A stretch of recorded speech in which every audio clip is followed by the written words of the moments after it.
Como funciona o iceberg? No contexto aqui do YouTube, um iceberg refere-se ao formato de vídeo que explora tópicos em profundidade, dividindo-os em camadas que aprofundam cada vez mais, semelhante ao iceberg, onde a maior parte está ali escondida sob a superfície. O vídeo inicial apresenta uma visão geral. A cada camada subsequente explora o tópico com mais detalhes, culminando em mais conteúdos obscuros ou menos conhecidos. É importante também lembrar que parte desse conteúdo, ou algumas fontes aqui, trazem rumores fortes e obscuros da época. Então, nem tudo é comprovado. Esse vídeo é para o entretenimento e lembranças de um fim de semana que mudou a Fórmula 1 para sempre. Camada 1. Relembrando o início do trágico fim de semana e o que sabemos até agora sobre Imola. Bom, pessoal, vamos aqui para um resumo da temporada de 1994 até Imola, só para a gente entender melhor e se contextualizar. A temporada de 1994 da Fórmula 1 começou cercada de mudanças profundas. O regulamento técnico havia sofrido alterações drásticas, com a proibição de recursos eletrônicos como a suspensão ativa, o controle de tração, freios ABS, que haviam dominado a era da Fórmula 1 de 1992 a 93. O objetivo da FIA era tornar o campeonato mais equilibrado, reduzir custos, mas isso também tornou os carros mais difíceis e instáveis de pilotar, já que as equipes precisaram redesenhar praticamente tudo às pressas e adaptar os carros, basicamente, como se fossem versões B dos anos anteriores.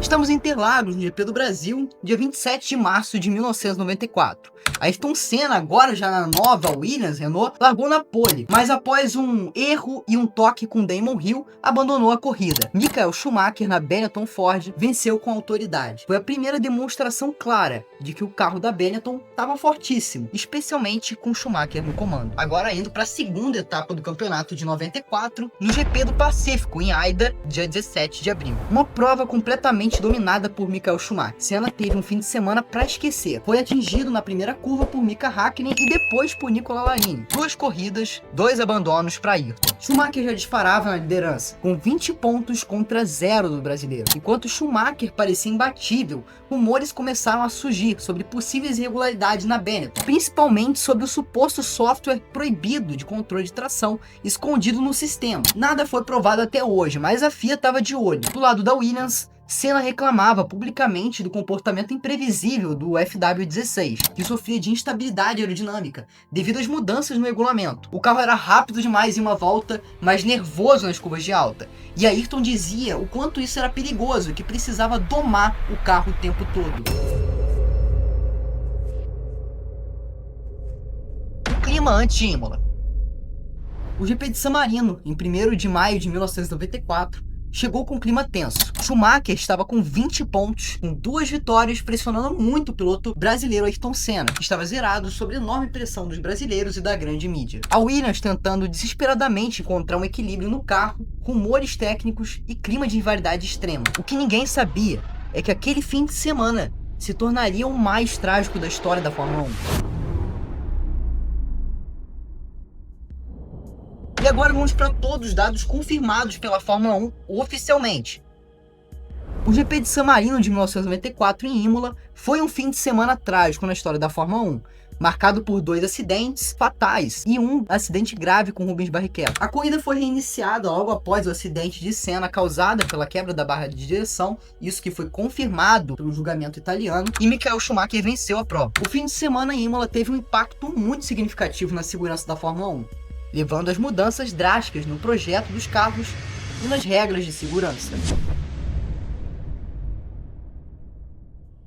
Cena sobre Imola meses antes de sua morte. Em um vídeo raríssimo no YouTube, Senna alerta sobre falhas no asfalto de Imola, 2 meses antes da tragédia. Voz e rostos tensos, ele sabia de algo. Inclusive, algumas teorias confirmam que o asfalto da pista da Tamburello contribuiu para que os carros baixos perdessem contato com a pista naquele período, sendo algo bem intrigante de se pensar. Camada 2. Um fim de semana muito trágico dentro e fora das pistas. O fim de semana do GP de San Marino em Imola foi marcado por 2 acidentes fatais e um grave. todos com grande impacto na segurança da Fórmula 1. No dia 29 de abril, Rubens Barrichello sofreu um fortíssimo acidente na sexta-feira, na variante Bassa, ficando desacordado e sofrendo ferimentos, inclusive engolindo a própria língua, mas com vida. O acidente ocorreu no treino livre, quando Barrichello perdeu o controle do carro ao passar por cima de uma daquelas zebras altíssimas, bem comuns na época, colidindo com uma barreira de pneus. Ele sofreu ferimentos muito graves e foi levado ao hospital rapidamente. No dia seguinte, Roland Ratzenberger morreu após um acidente na curva Villeneuve, com a asa dianteira do carro soltando a mais de 300 km por hora. O acidente aconteceu no treino classificatório, quando a asa do seu carro se soltou, levando à perda de controle e colisão com um muro a alta velocidade. Ele sofreu lesões fatais e morreu no local. Roland Walter Ratzenberger, que morreu aos 33 anos, foi um piloto austríaco que chegou a correr em 3 provas da Fórmula 1. É lembrado por ter sido o primeiro piloto a morrer em um fim de semana de Grande Prêmio de Fórmula 1 desde o GP do Canadá de 1982, quando Ricardo Paletti morreu. O terror na largada. No Grande Prêmio de Imola, além dos trágicos acidentes fatais de Roland Ratzenberger e Rubinho, houveram outros acidentes na largada que marcaram o fim de semana. O primeiro envolveu J.J. Leto e Pedro Lamy, que colidiram e destroços atingiram a arquibancada, ferindo espectadores gravemente, além de um acidente com um mecânico nos boxes, que teve que ser atendido às pressas. O efeito do safety car sobre o acidente de Ayrton. Bom, gente, apesar de não muito comentado, o safety car lento no GP de San Marino de 1994 em Imola foi um fator que contribuiu claramente para o acidente fatal de Ayrton, pois fez com que os pneus dos carros esfriassem muito e perdessem aderência. O Opel Vectra, modelo de segurança escolhido, era baseado em um sedã familiar e não era nada adequado para o trabalho, especialmente devido ao superaquecimento dos freios. Senna chegou a se aproximar do safety car e gesticular para o piloto acelerar, preocupado com a perda da temperatura dos pneus. A tese da perda da temperatura e pressão dos pneus após a saída do safety car foi uma das teorias levantadas sobre a causa do acidente de Senna. Após a saída do safety car, Senna perdeu o controle do carro na curva Tamburello, sofrendo uma batida fatal. A curva Tamburello passou por reformas após o acidente de Senna, com a implementação de uma chicane, que está lá até hoje, e o aumento da área de escape. Bottoming out. O efeito fantasma causado pela falta de aderência pós-safety car. Esse efeito fez com que o carro de Senna raspasse no asfalto, perdesse downforce e que Senna batesse. Alguns engenheiros ainda se assustam com essa teoria. Camada 3. Engenharia e dados comprometedores.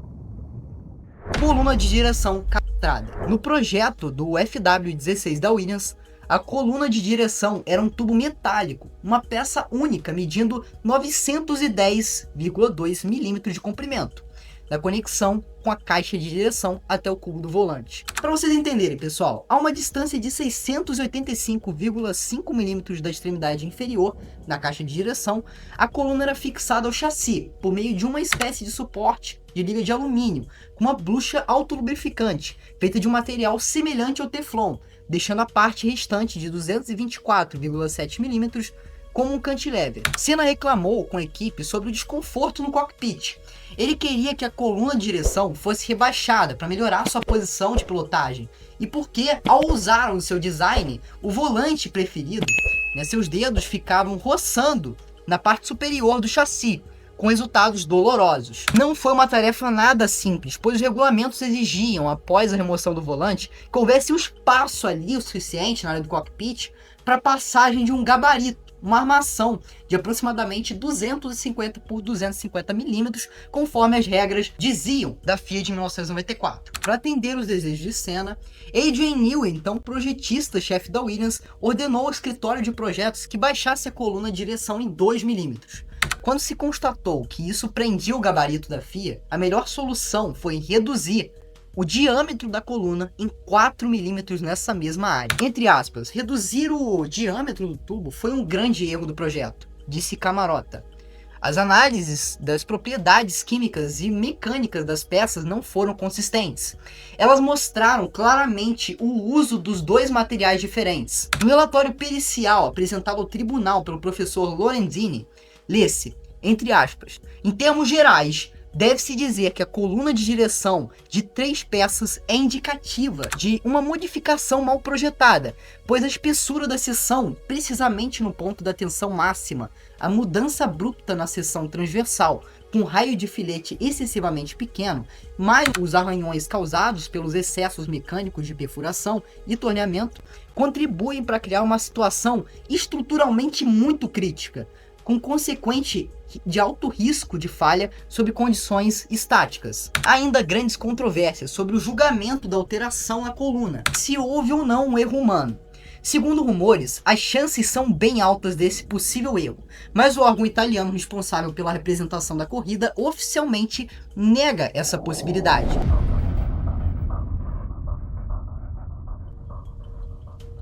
Dados da telemetria contraditórios ou manipulados.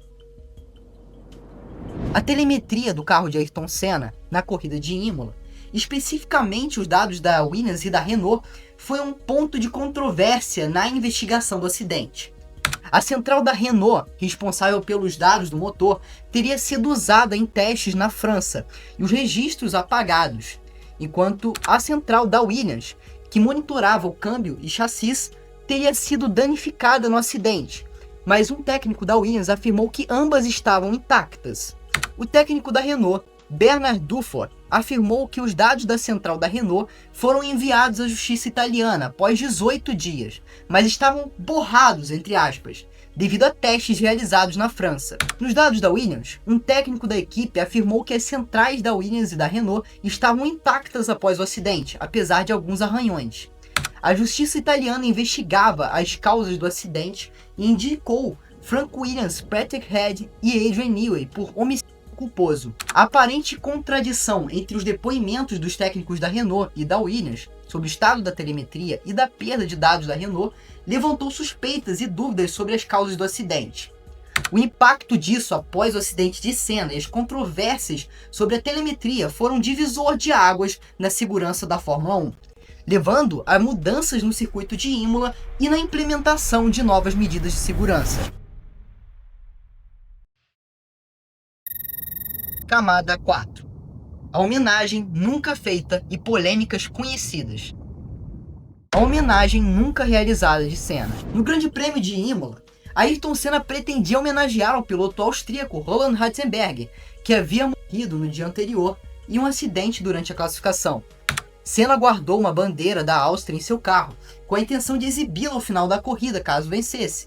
Infelizmente, Senna também sofreu um acidente fatal durante a corrida, e a bandeira austríaca foi encontrada em seu carro após o acidente. Além da homenagem de Senna, o circuito de Barcelona também realizou uma homenagem a Senna e a Ratzenberger, exibindo uma bandeira metade brasileira e metade austríaca. Onboard possivelmente decisiva no julgamento do acidente é perdida. Não há registro algum da câmera que acompanhava o carro de Senna no momento do acidente. O piloto se aproximava da curva Tamburello a aproximadamente 260 km por hora. A imagem desaparece segundos antes do impacto, mais precisamente 1,8 segundos antes. Foi alegado que a câmera fora desligada para captação de outros carros. Fontes não irrelevantes confirmam que o momento capturado na onboard de Senna existe e está guardado sob sigilo extremo, e que possivelmente nunca será revelado a público. Outras fontes afirmam que há cerca de 10 anos as imagens ainda existiam, porém já foram excluídas, até por incompatibilidade para a digitalização atual, já que as imagens oficiais de 94 poderiam ter interferências ou falhas por conta do próprio acidente. O que intriga os fãs é principalmente o conteúdo da gravação e o que ele deixava escapar de importante para o julgamento, já que esse pensamento é automático. Muitos afirmam que poderia conter registros inéditos do volante soltando nas mãos do Senna, ou de Senna ministrando sinais de inconsciência antes do impacto. Enfim, muitas possibilidades, gente. Mas Se fosse por qualquer um desses motivos, seria bem plausível não revelar essas imagens, que desmascariam todo o julgamento e a irresponsabilidade por parte da Williams e comissões da Fórmula 1. Seria um grande choque e escândalo para o mundo da Fórmula 1. E bom, essa facilmente entra na lista de maiores polêmicas do automobilismo, e lógico, do fim de semana de Imola, sendo apenas especulatório, mas do jeito que conhecemos o misterioso mundo da Fórmula 1, não podemos duvidar de nada.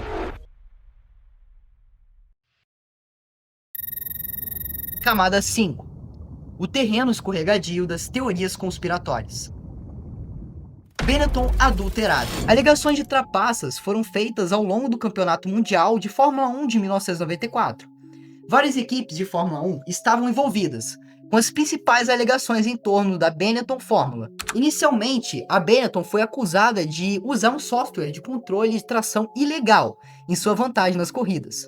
No entanto, isso não pode ser o suficientemente comprovado pela FIA. Isso foi confirmado em 2015, quando William Toe, um dos engenheiros da Benetton naquela temporada, escreveu um artigo em sua conta do LinkedIn, descrevendo como a equipe desenvolveu um sistema de controle de tração usando corte de faísca. Aquele clássico incêndio de reabastecimento no carro da Benetton de Verstappen, que aconteceu no GP da Alemanha de 1994, levou a novas alegações e uma investigação da Interknick, na fábrica da equipe Benetton. Após a investigação, a FIA revelou que a Benetton estava usando uma válvula de combustível sem filtro de combustível, o que permitia que o combustível entrasse no carro 12,5% mais rápido do que uma válvula de combustível legal.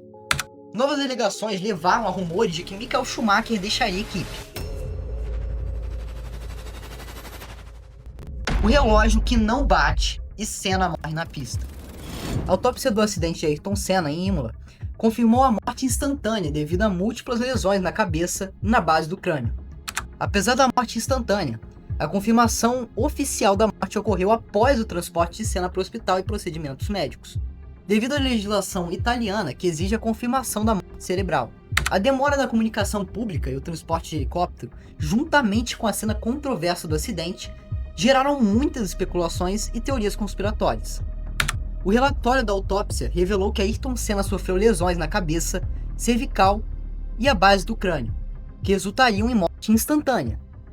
Algumas teorias sugerem que Senna já estava morto na pista e que a demora na comunicação e o transporte foram estratégias para evitar o cancelamento da corrida, que causaria prejuízo incalculável aos organizadores na época, já que haveria uma violação nos contratos de patrocinadores da Fórmula 1. Suspeitas de que houve uma má coordenação no resgate de Senna na pista também são levantadas, já que, além da demora estranha no atendimento, após atendido, quando Senna estava sendo transportado para o helicóptero, houve uma rapidez intrigante na operação, que era bem delicada.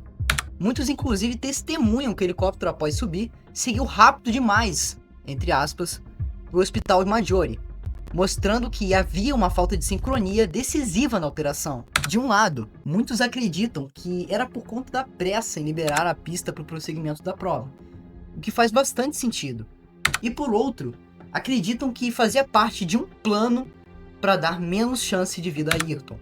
Eu sei, isso é bem maluco, né? É muito doido pensar nessa hipótese, se é que ela é válida.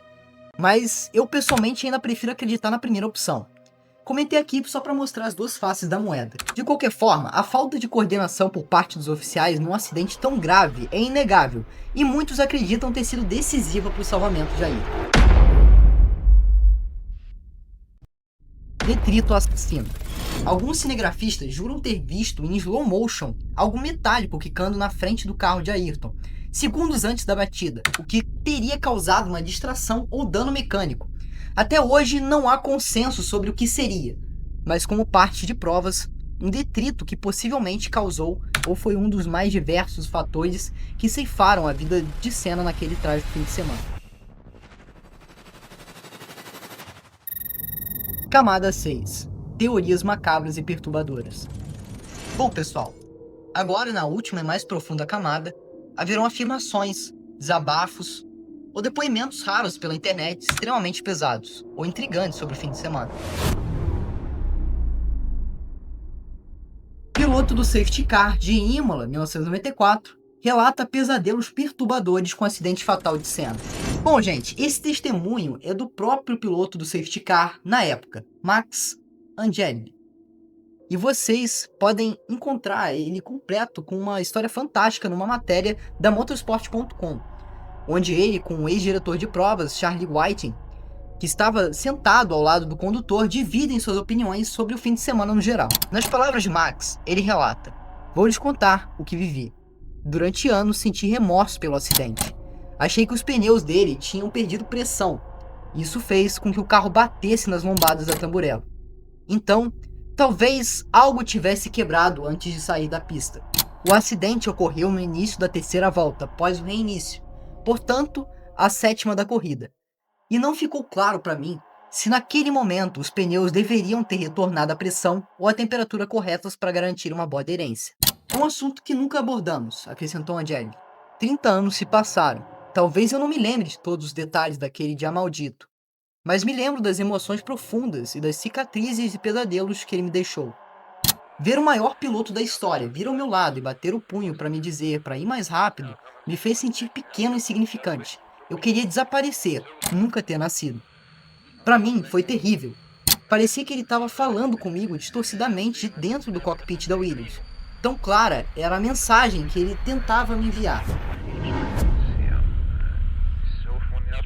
O acordo de silêncio da Williams. Funcionários da Williams na época raramente falam publicamente sobre os detalhes técnicos do carro naquele fim de semana.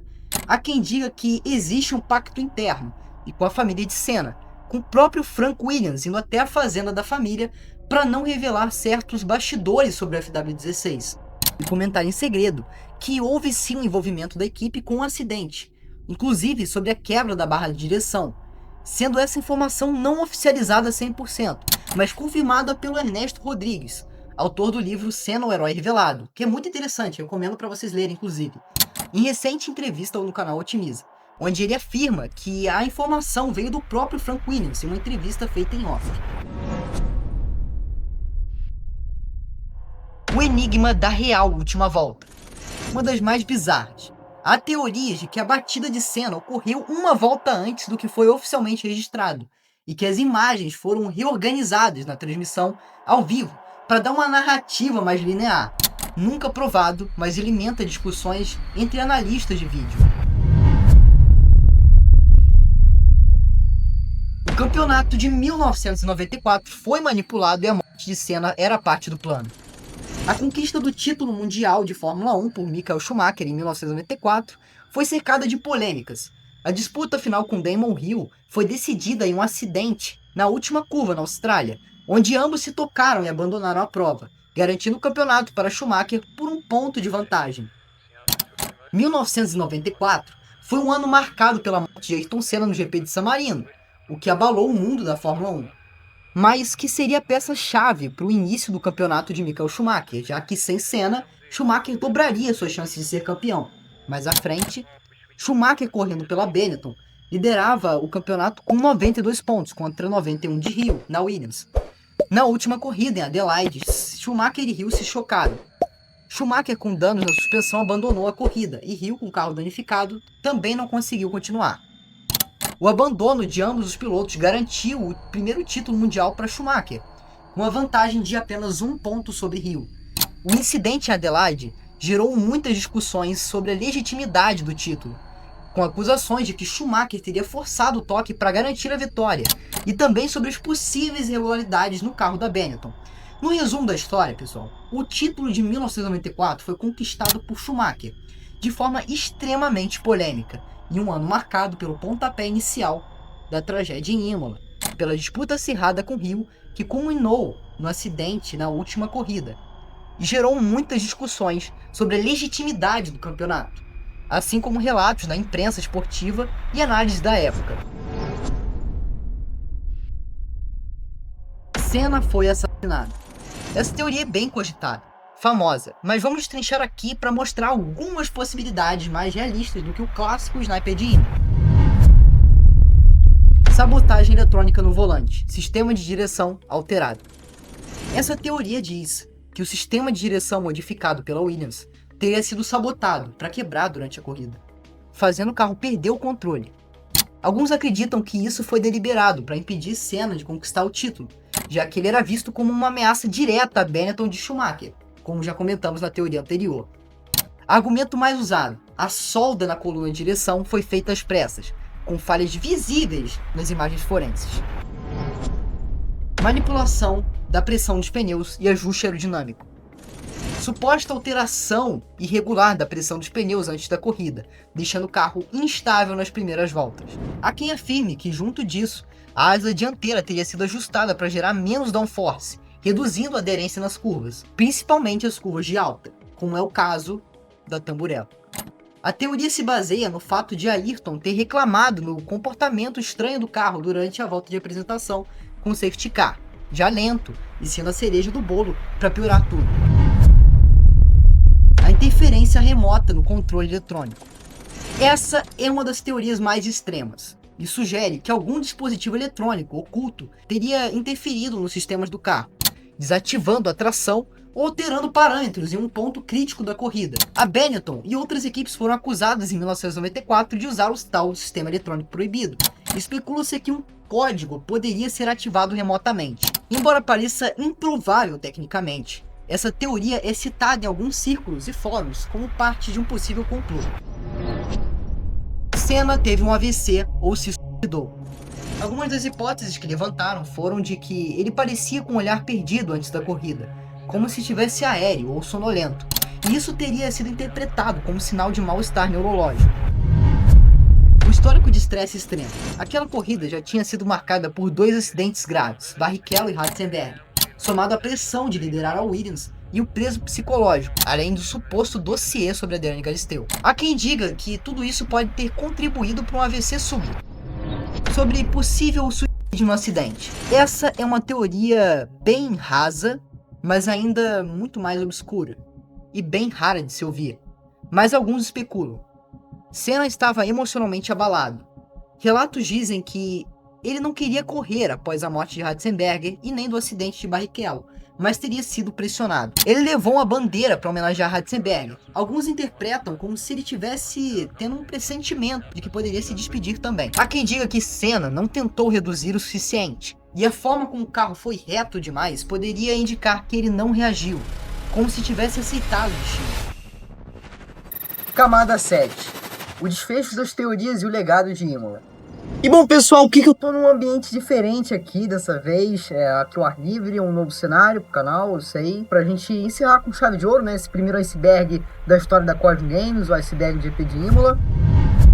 Adrian Newey chora pela batida de Ayrton. Essa gravação, pessoal, é muito rara. Eu achei ela no meio, né, de procurar alguns arquivos, algumas fotos, vídeos e tal. E eu achei uma gravação de uma TV japonesa. Provavelmente a Fuji TV, que era que fazia as gravações, né, das transmissões de Fórmula 1 na época. Eu achei essa gravação que pega ali justamente o Ayrton sendo socorrido e aí corta pra Adrian Newey chorando. Eu achei isso muito impactante, principalmente pra mim. Assim, eu nunca tinha visto essa imagem em lugar nenhum. Logicamente, cada transmissão de cada país prioriza algum tipo de foco de imagem. Aqui no Brasil, a Globo, no caso, detentora dos direitos de imagem, resolveu ficar transmitindo ali o Ayrton, né? E não teve muitos detalhes assim que foram transmitidos, porque lógico, o Ayrton é um piloto brasileiro, a maior cobertura tinha que ser ali no atendimento do Ayrton. Quem for achar aí outras transmissões, seja de Portugal, dos Estados Unidos, sempre tem focos diferentes. No caso, né, calhou de eu ver a transmissão japonesa, aquele cortezinho que mostrou o Adrian Newey chorando. Eu achei aquela imagem muito impactante, não só por ser a primeira vez que eu vi, né, mas principalmente por ser a imagem do cara, né, do homem por trás do FW16 chorando por um acidente, né, de não só o maior piloto da história, mas principalmente teve um acidente com o seu carro. Então, realmente, muito impactante. Eu resolvi deixar essa imagem aí, muito marcante pra vocês, que provavelmente vai ser a primeira vez que vocês vão ver essa imagem também. E bom, pessoal, esse foi o nosso iceberg, o primeiro iceberg de GP de Imola. Eu acho que é um tema, assim, muito vasto. Eu não digo, assim, pra se explorar. Eu, na verdade, sou muito contra a exploração do GP de Imola. Tem gente que faz isso, mas eu sou muito contra, não gosto, e esse não foi um vídeo que teve essa intenção de nenhuma forma, mas sim trazer todos os pontos de vista, desde o que já é seguro, desde o que já é confirmado, desde o que foi confirmado pela justiça. Inclusive, recomendo 2 canais para vocês acompanharem mais sobre esse acidente, o canal Otimiza e o canal do Automobilismo Brasil. Por que tanta gente até hoje, né, depois de 30 anos, 3 décadas, ainda continua abordando esse tema, estudando. Que é um absurdo. O GP de Imola de 1994 é um absurdo total. 2 acidentes gravíssimos com o Ratzenberger, com o Barrichello, né, com o Ayrton Senna. Se não fosse o acidente do Ayrton, a Tamburello provavelmente estaria até hoje do mesmo jeito. Então, tudo isso ainda leva as pessoas a gritar sobre esse fim de semana. O legado de Imola é esse, é trazer sempre uma parte mais humana. É você ver o Ayrton desde 2 meses, desde o início da temporada, já lutando ali para que a Fórmula 1 ficasse muito mais seguro, vendo todos os problemas, né, da nova temporada de 94, ele começou a lutar muito sobre a segurança dos pilotos, para a segurança dos pilotos. Então, é isso, eu espero que vocês tenham gostado. De coração, demorou muito para fazer, tá? Foram 2 semanas aí, resgatando imagens, fotos, vídeos. Foi realmente bem pesado, assim, bem tenso, né? Todo esse processo. Muito carinhoso também, sempre buscar ali abordar os mínimos detalhes que eu nunca tinha visto, que eu procurei, né, trazer para vocês. Eu espero que eu não tenha me estendido muito em algumas partes, me estendido um pouco em outras. Vocês comentem aí, me deem sugestões, façam críticas positivas, críticas construtivas, sobre que eu vou adorar. Eu resolvi sair da minha zona de conforto, em todos os sentidos, né? Até aqui na área de gravação, para trazer esse vídeo para vocês. Que fique não um tema pesado, não algo pesado, não um clima pesado, porque o fim de semana foi pesado. Mas o que o Ayrton, ele sempre trazia não era isso. Eram as alegrias de domingo, a motivação, então que isso prevaleça. E não só ele, né, quanto o Ratzenberger, o Rubinho também, todos espetaculares, o círculo da Fórmula 1 no geral. Se vocês quiserem ver uma parte 2, já comentem aí algum outro iceberg sobre a Fórmula 1 em si, não precisa ser só sobre Imola. Eu tô com uma ideia muito interessante aqui, que é de recriar, a gente aproveitando, né, todo esse processo de gravação, eu tive algumas ideias na minha cachola, né, vocês sabem que eu não paro de pensar. Então eu tive algumas ideias, uma delas, que é a principal, que veio assim na minha cabeça, que era de fazer o campeonato de 94, 95, 96, até a aposentadoria do Ayrton, no Assetto Corsa, com mods do Assetto Corsa, ok? Recriando do zero essas temporadas, sabe, completas mesmo, sabe, como seria essa temporada do Ayrton, como se fosse um modo carreira mais interativo, sabe? E eu acho que seria muito interessante. Comentem, uma coisa que ficou assim na minha cabeça, né? E vai que vocês tenham um bom engajamento nesse vídeo, né? Que esse vídeo engaje bem, que tenham bastante views e acima disso, né? Muito acima disso, que a galera goste, que a galera engaje, dê suas opiniões, suas sugestões, para trazer esse vídeo para vocês. Seria um vídeo encurtado, um documentário mostrando todas as temporadas encurtadas, né? E eu acho que seria bem interessante. Comentem aí que eu vou ficar feliz em saber a sugestão de vocês, a opinião de vocês sobre isso, né? Visão. Mas é isso, pessoal. Não tem mais muito a falar. Meu muito obrigado a todos vocês que continuaram até aqui. Espero que vocês tenham gostado. Valeu! We are Cosmo.